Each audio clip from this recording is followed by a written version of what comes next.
عارفين ايه هو المكان اللي نابليون سماه اجمل صالون في اوروبا؟ المكان اللي كل اللي بيزور فينيسيا لازم يعدي عليه.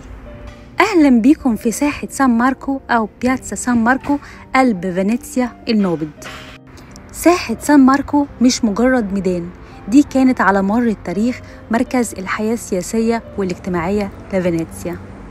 بص حواليك، هنا هتلاقي كنيسة سان ماركو المبهرة بقبابها الذهبية، ووراها قصر الدوق اللي كان مقر لحكم جمهورية فينيسيا لقرون طويلة. طب شايفين البرج دوت؟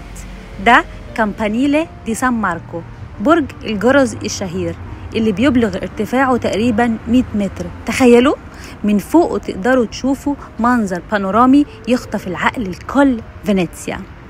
والأرض اللي احنا واقفين عليها دلوقتي دي طول عمرها بتغرق شوية بمية البحر وقت المد، وده بيخليها مشهورة بظاهرة اسمها أكوا ألتا.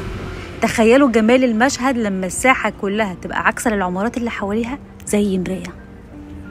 انتوا عارفين كمان ان الساحة معروفة بالحمام اللي بيملأ المكان، لكن المعلومة اللي الناس كتير مش عارفاها، زمان كان الحمام ده رمز للسلام والحرية عند اهل فينيسيا، وكان في محاولات لمنع الناس من اطعامه عشان ما يبوظ واجهات المباني الاثرية. عشان كده بياتزا سان ماركو مش بس واجهة سياحية، دي رحلة في قلب التاريخ، في فن العمارة، وفي روح فينيسيا نفسها. أتمنى فيديو النهاردة في بياتزا سان ماركو يكون عجبكم، وما تنسوش تدعموني بلايك وكومنت وشير، متابعة لو لسه مش متابعيني، عشان في فيديوهات كتيرة قوي عملتها في فينيسيا وأماكن كتيرة رحتها لازم أفرجكم عليها. اللي لسه مش عارفني، أنا مارتينا عايشة في إيطاليا وبعمل فيديوهات عن اللغة الإيطالية، وبسافر وبكتشف كل مدن إيطاليا.